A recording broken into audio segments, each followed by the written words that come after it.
Welcome back to the Zoom into Success podcast, the bite-sized podcast discussing stuff with entrepreneurs, whether they're seasoned or they're just getting started. So today we've got an awesome guest on.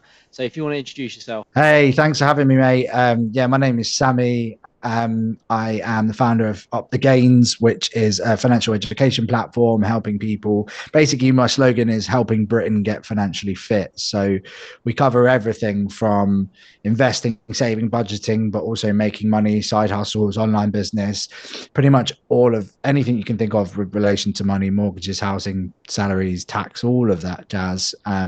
Really taking on to be we want to be the place which people think of where they need to go and ask a money question. They can come and find a guide, a podcast, a YouTube video, or a short form video of us talking about that topic for them. So yeah, that's us in a nutshell, man. I think that's incredible, and I really love your journey. Obviously, been following you for a little while, and I think it's incredible. We need to get you partnered with Martin Lewis, right? I mean, get you on the TV with Martin Lewis. We can have like a face off with the financial experts. But thank you so much for coming on. It's amazing. I really love what you're doing. I think financial education is something that we all have to deal with at some point in our life. Some of us deal with it sooner. Some of us deal with much larger issues with finances. So I'd be interested to hear a little bit more about your own sort of financial education journey and sort of how you Yeah. got to a point where you felt that you could sort of advise other people about how to become financially fit. Well, secret is that I don't actually know anything about money at all. It's all chat GPT these days. So no, I'm joking. Well, I think Um, you'd be surprised with the amount of people that are creating businesses like that. I know. That's why I said it. Yeah, is but my journey's a little bit different. Like I didn't study finance. I studied music. I'm a big music fan. I went into hospitality and events. I built myself up. I was one of the youngest heads of marketing at 25 in the UK in hospitality Wow. industry. But I had an enormous amount of debt. So I built up over £24,000 worth of debt after university on personal loans and credit cards, payday loans, anything I could get my hands on. Basically, I was funding a lifestyle, party lifestyle in my early 20s, which I couldn't afford. And so I was taking out debt to essentially keep myself propped up socially. I felt I was one of those people that I always thought I was missing out if I wasn't out with my mates on some sort of Yeah. do. So that would be Tuesday night, Wednesday night, Thursday night, whatever. And um, it's easily done. I was never taught the value of a pound. My parents are wonderful people, but they spend everything they get before they get it most of the time as well. So I've just kind of grown up with that kind of mentality that money was sort of just something that it came and passed you by, and sort of you scramble through life with that aspect of it. But obviously, I had that debt. I lucky enough to have like quite an entrepreneurial group of friends. A couple of friends were in business from a young age. I went away with them, paid on a credit card to a place called Vietnam. You can probably remember it from Robin Williams going, "Good morning, Vietnam." But it's a beautiful, beautiful part of the world. But I paid to get there on a credit card, and while I was there, my friend said to me something that would stick with me forever. He said, "How much do you when do you want to retire?" And I said, "Oh, at least by 50." We always chuck these kind of numbers out Yeah. there. And I said, "Oh yeah, how much do you spend a year?" And I said, "Oh, 40, 50 grand would be nice. I could live off that very comfortably, blah, blah, blah." And then he said, "Oh, when do you want to die?" And I said, "Oh, be nice to make it to 80, wouldn't it? Like that feels like a good innings." And he said, "Well, take that number and times that by 30. Have you got that?" And I went, "No." And that was it. That was my spark. It was my aha moment. I realized what I was doing was going backwards. And I came home and I dived into every single financial resource I could possibly do. And I got myself out of debt. I side hustled my way out of debt.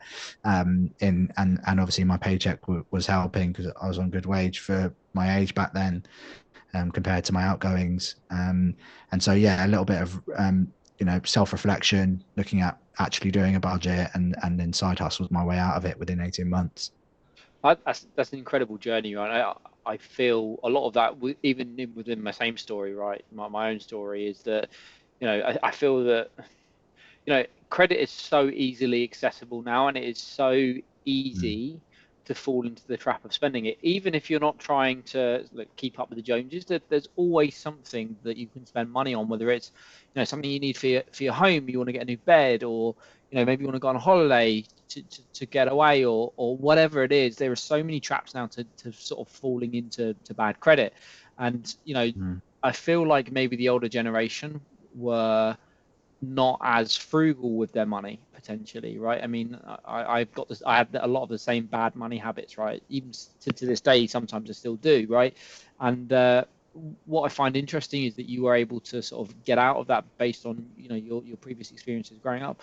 And I think that's really interesting, because I think there will be a lot of people in similar boats. So I'd be really interested into knowing like some of the techniques that you use. How did you actually change? Like, what was the main thing that you said that made you change your habit, in terms of something that somebody can take away and implement? Is it setting a budget? Is it, how do you even stick to a budget, right? I think a lot of people can throw these numbers out, right? Okay, I earn £2,000 a month, and my mortgage is £1,000, so it leaves me like £500 to spend on food or whatever. So that's what I've Yeah. got, right? People very struggle to stick to a budget. So like, what were some of the learnings that you could advise on? Great question. So to unpack that, so when it comes to debt, a really great technique is the debt snowball technique. Essentially, what that is making a list of your debts from smallest to biggest and attacking them in order, trying to lower your payments down for the bigger ones to, say, a minimum payment level, but then going hard on the small one first. And what that does is allow you quick wins to knock off your debt as you go down. It's a great way of getting through debt. You feel like you're making progress, and you feel like you make progress early. So that's a really big thing.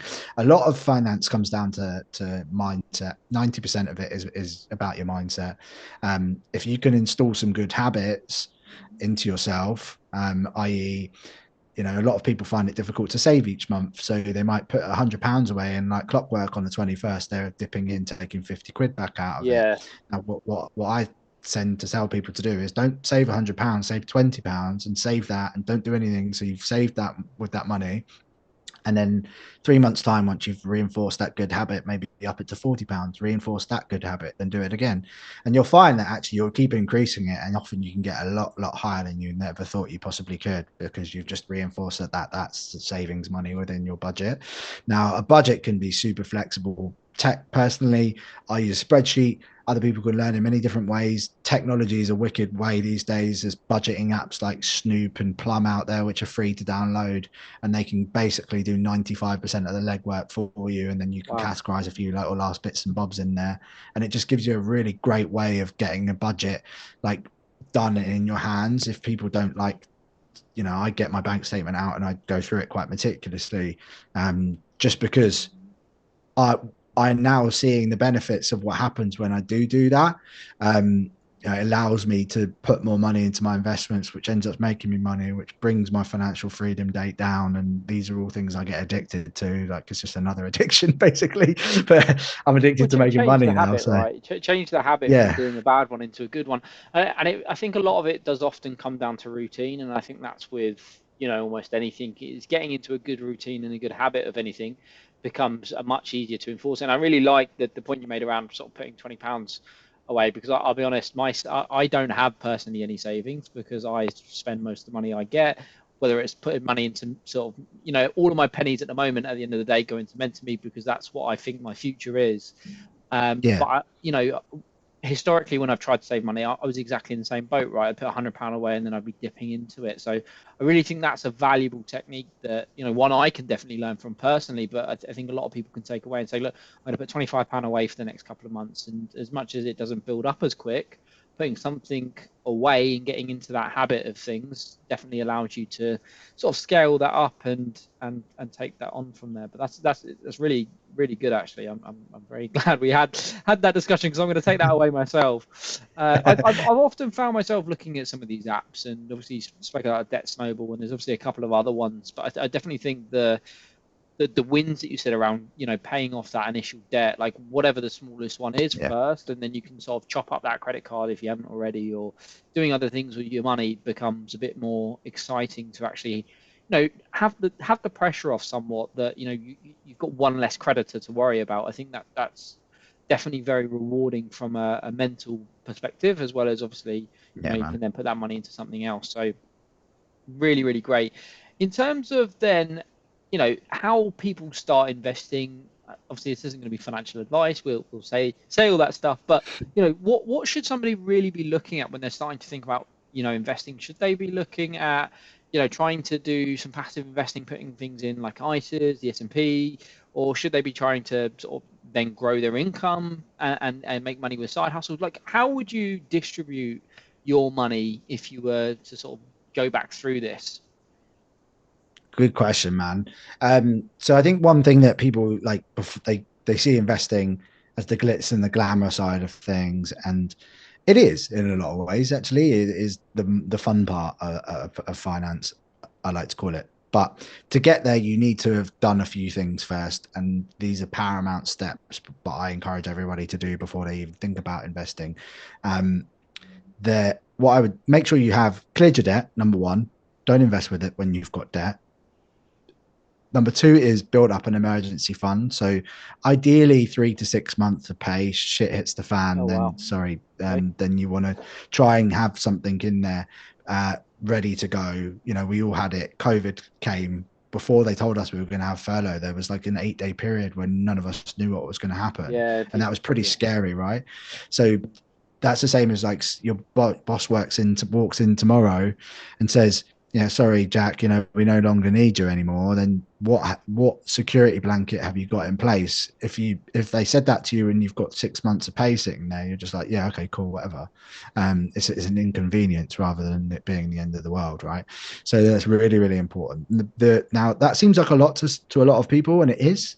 Don't get me wrong, but there are ways of which you can get around that. So what I tend to do with people is I say build up a month at least, get 1 month in the bank and in a high interest cash ISA or something working for you in some way. And then maybe if you, let's say, take the £100 example again, £100, I'm going to invest that money. So I'm going to take £50 towards my emergency fund and £50 towards my investment. So then you feel like you're getting involved with the investing side of stuff, but you're also still building up your emergency fund too. And over time, as you get that emergency fund up to the 3 month mark, then you might decide to even lower that even more because you're feeling like you're making progress and you want to put more into your investments. I have a rule. It's really, really simple. And it really, if it changes the way that you see money. I know you're big on talking about your goals as well and Mm. having goals set before you do a side hustle. And you put a video about that today. It's really, really important to have your financial goals when you go into this, because for me, you should have a 1 year and 5 year goal. And anything that's 5 years or less, I call it the 5 year rule, 5 years or less should be saved into a savings account. So that's money that you may well need for your short-term goals. Often that's like saving for a house deposit, or with your 1 year goal, it might be going on a really nice holiday. These are short-term savings goals. You shouldn't be risking that money in the stock market. The other side of that is anything that's 5 years or out should be tucked away nicely into the stock market. Now, the stock market is a massively huge, nuanced thing. We know from trading to long-term investing, I edge much more to the side of not everybody is going to learn how to become a trader. It is a skill in itself. Like, please do not think that it's easy, but investing is easy. If you invest passively into things like index funds, that can be very, very simple and gives you a taste of a large portion of the stock market. And you can just direct debit into that each month like clockwork, let it do its thing and go and live your life, because you don't want to learn about this stuff. Let the other people and the stock traders on the floors talk about all this stuff. You just get a bit of the action and go and live your life. And ideally, with the time that you've got on the side of that, side hustle your way to be able to make more money to put into your investments. And that's where the hack comes in, because you might be only able to put £50 a month from your day job. But if you've got a little side hustle on the go, just to bringing in a couple £100 a week, and you don't necessarily need to tap into that money, then that's your money that you reinvest. And what slowly happens, it's like pushing a snowball off the top of a hill. It just starts to tumble down, and Yeah. slowly and slowly and The slowly you just compounding get bigger and effect bigger. just takes Exactly. takes toll, right? And it can massively make a difference to you. And I think that there was a lot that you mentioned that's extremely valuable. So I'm just going to try and unpack it.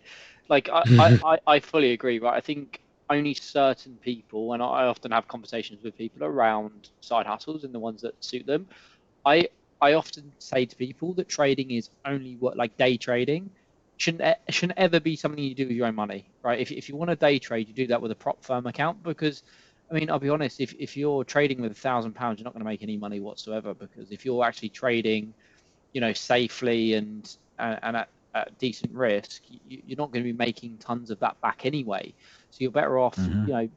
putting that into stock market like you said. But either use something. I've always quite liked the copy trader feature that eToro has. That's always been pretty cool. You can look at people's risk in the past and sort of look at what's in their portfolio if you want to go for something a bit riskier. Obviously you've got the S&P. S&P is always the one that people talk about, but like Vanguard have various index funds that you can invest Hundreds. into, which is Yeah.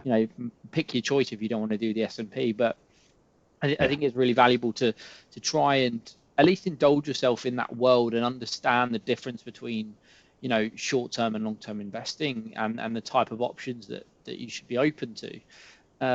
So that was on that Definitely. point. And then obviously you spoke about like people saving for a house.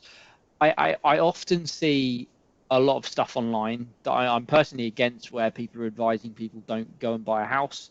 I appreciate there's a lot of things that people can do with 20, £30,000 and investing it into a business, but I don't think everyone is wired that Yeah. way. Maybe people just want a side hustle to bring in the extra £1,000 a month, for example. I'm really interested to get your take on where you sit on that side of the fence. Should people be trying to save up money for a house? Should they get to the £30,000 and then go out and start spend that all on a business? Like, what's your thoughts on that?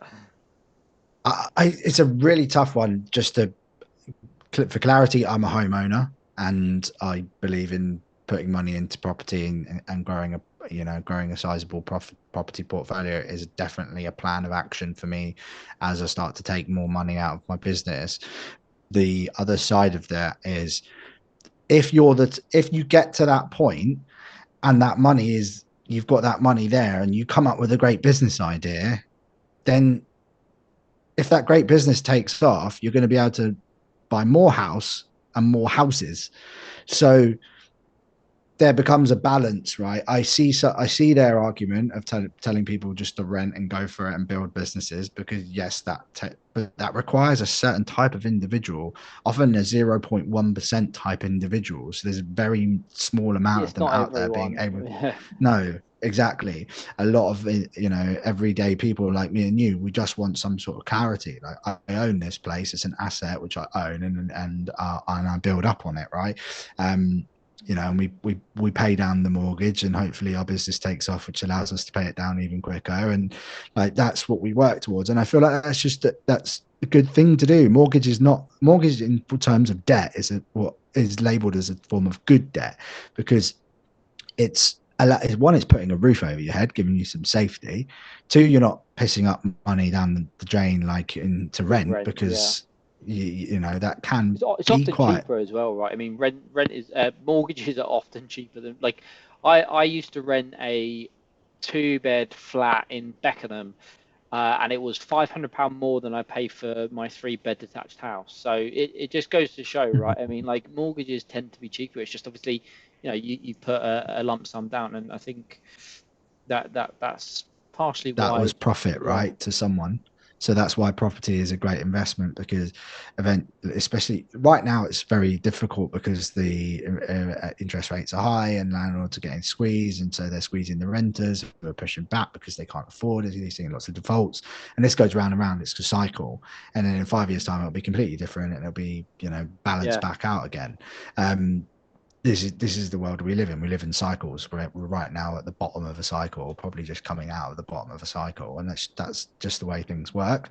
The property market there's a reason why multi millionaires all have property portfolios and that tick over in the background, because it's a fantastic way to store wealth, but equally as well grow capital appreciation with these properties. You're investing into an investment property. You've got something paying you back a form of income, but it's also growing in value over the years as the housing market increases. So that is something people need to factor into their thinking.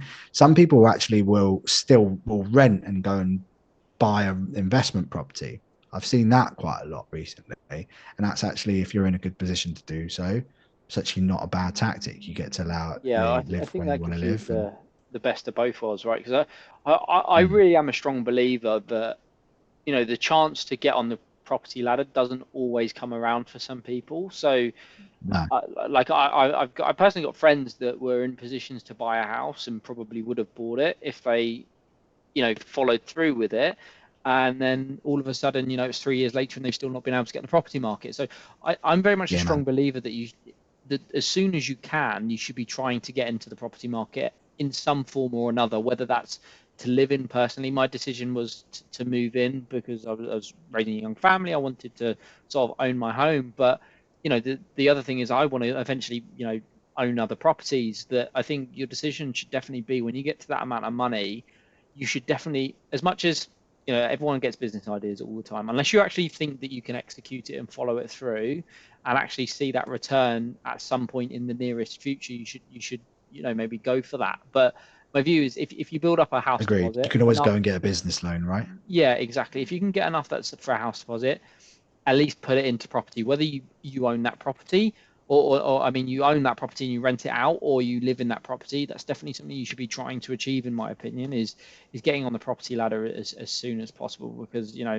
as we said, right, the opportunity can come and go. As you said, it's a lot harder now for people to get in the housing market than it was a couple of years ago, because the mortgage rates change, the products on offer change. At one point they were doing, it's obviously going back a long time, but they were doing like 105% mortgages, weren't they? They were giving you Oh, no, all of the yeah, I money and know, then man. giving you some money for And furniture. some. Yeah, it's Yeah.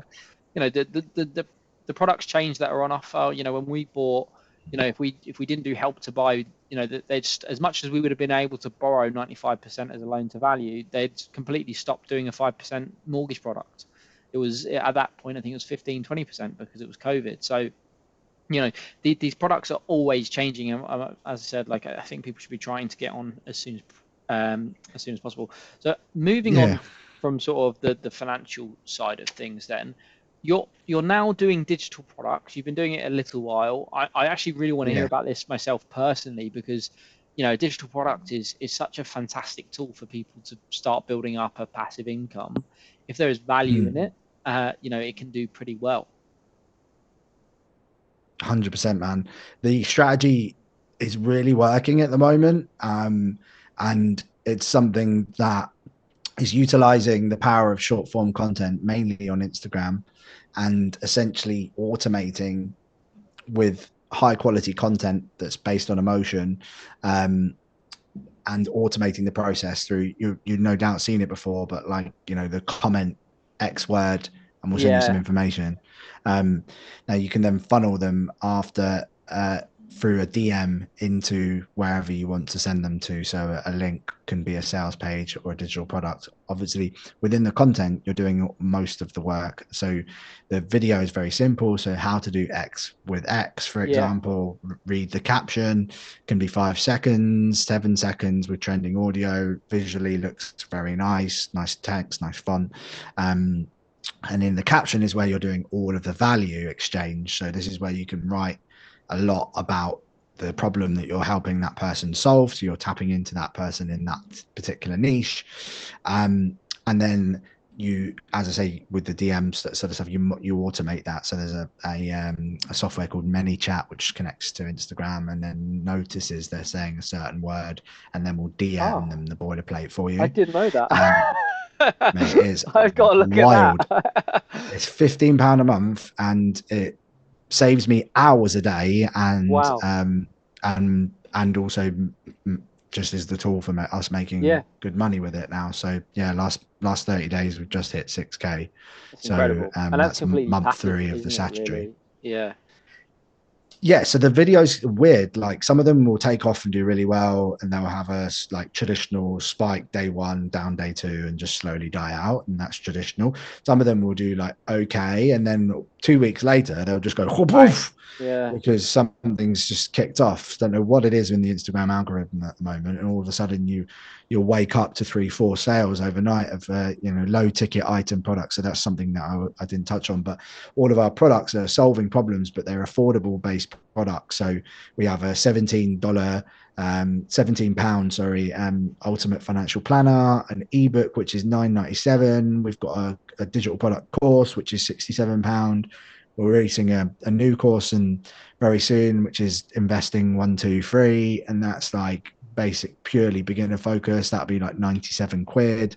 So these are affordable things that you can, you know, get someone to find your video from the For You page as well. That's what we're trying to do. We're trying to get out of our followers into the For You pages where people can discover you, and then you provide so much value and you make it very quick and easy for them to make that purchase.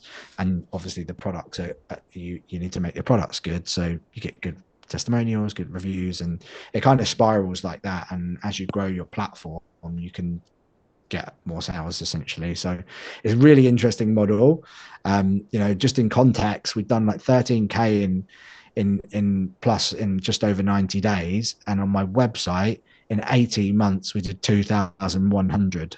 So like it doesn't even match up. Is that purely organic or some paid traffic as well? No paid traffic, pure organic. That's Not incredible, one right? I pound mean, spent. that's absolutely incredible. And if you think about it, like I'm going to call it passive, right? Because I think, and I really hate the term usually a passive income, but I think, you know, your content comes into your general content strategy anyway. You know, you've built something once that people can buy an infinite amount of time. And I do think that it's definitely where a lot of people are going to start going, especially in sort of as a side hustle, I think, because I think anybody can create a digital product that has value in it. You just need to find out, you know, what expertise you can put into that and start selling. So actually, what I'll ask you is for people that don't know what a digital product is, what is a digital product, and what are some of the, you know, the different types of digital products that people can sell? Probably should have started there. I do apologize if anyone I've lost anyone That's with what my I fault was with the just saying there. question. He's talking about funnels and automation DMs. Like, what is this guy talking about, man? But essentially, really, it's anything that can be digitized. So usually you'll find ebooks, planners, video courses, masterclasses, online workshops. All of these things are digital products. Planners, templates, printables, all of these things, they're all digital products. We've no doubt all bought one before. And if you haven't, how have you been living under a rock? It's 2024. So what we do is essentially we come up with ideas in certain niches, and then it's about solving problems or providing comfort for that person. So these niches are insane, and actually it's a really good term, is the riches are in the niches. The Americans say niches. I know it's niches, but it is true. I know a couple last year, they sell Christmas, like house Christmas decoration tips. They made 500k in December. There's a couple that do sourdough bread breaking tips that I speak with in Oregon. They made $1 million last year from sourdough baking bread tips. So these are selling recipes and different styles of sourdough bread. Who knew? And masterclasses, and they have like cook-alongs and things like that. People love all of that type of stuff, and because they're so sub niche, that's baking, and then they've gone sub niche, and then probably sub niche again, like bread, baking bread, sourdough bread. Yeah, right. And so that's like the riches are in the niches. They're an expert in that one little thing, and they've absolutely nailed that out of the park. And then that allows them now then moving into other baking products. So they're moving into cakes and breads, and because they've nailed that area and they've got such a big following, people are naturally asking them for But people were saying to them like, what do I do about X, Y, and Z baking? And because they're good bakers, because they make bread, they know about all the other stuff, and so they can very easily like. You've got an audience, and you start listening to your audience. What problems could I need to then solve for my audience to create the next product? And products just come one after the other, and essentially they lead up one after the other because your audience ends up telling you that I need help with X, Y, and Z. So you go and create them that product. Funny enough, they buy it because you're an expert in that space, because they're seeing your face every day on social media. So it's really, really interesting, and I think that it's a $234 billion industry now, and it's predicted to go to 1.2 trillion by 2028. So, you know, it's the time to start thinking about it. I'd imagine it gets there quicker. 100%. Because it's skyrocketing. Obviously, the way TikTok's going, people are selling digital products on TikTok. You know, more and more people are going to start launching these. So, look, I could talk to you about this stuff for hours. The last question I'm going to ask you, and we ask all of our guests, is if you were to lose sort of everything that you've built today, but you still had the knowledge, what would be sort of your first steps to get back to where you are? Oh, I love this. I've heard, I've always thought about like, what would I How do? would you do it again, Um, or would you do the same thing? Like, what would you do? yeah, I've still got the knowledge. Yeah, you still got the knowledge, but you don't have the money, you don't have the network. Like you've got to rebuild everything, but you still have the knowledge. You still got your experience of what you already know and how you built, what you built before. Yeah, so I did it. If I could do it again, I'd go absolutely hard on short form content from day one, because what that does is open doors for you in multitude of different areas, and you can take a rented audience platform and take them off platform. Once you've got a few thousand followers on Instagram, you can then get them into a mailing list. Once you've got Yeah, them onto a mailing list, you've then got that audience for the rest of your life. You can grow that mailing list. Now, I think that's what I would do. What I didn't do was I went and built my website and my podcast first, which are the two longest things to grow in yeah, the world. that's the long And term then view. yeah, and what I should have done was flip that model on the head. So if you're thinking about creating a product or a brand to go out and make money, I've gone from 5,000 followers to 64,000, 63,000 now in 46 days. So it just goes to show Power. what the power of what can happen when you just start going through these algorithms. And yeah, that's what I would do if I could do it again. 100% focus on Instagram and TikTok. I think there was some really valuable points, and that is probably one of the most valuable points that you've mentioned. Right, is short form content is king, and it's how everyone should be building their businesses now, especially in 2024 and beyond. So, look, Sammie, thank you so much for coming on. It's been an amazing conversation. If people want to find you, where can they find you? Yeah, so we're upthegains.co.uk. We have over 300 free guides talking about money, different topics on our website, or we're Up the Gains Money on every single social media channel. Come say hi, drop me a DM if you have any questions. Perfect. Thank you so much for that. I'll leave everything obviously in the description for everyone listening, and hopefully this is going to allow you guys to all zoom into success.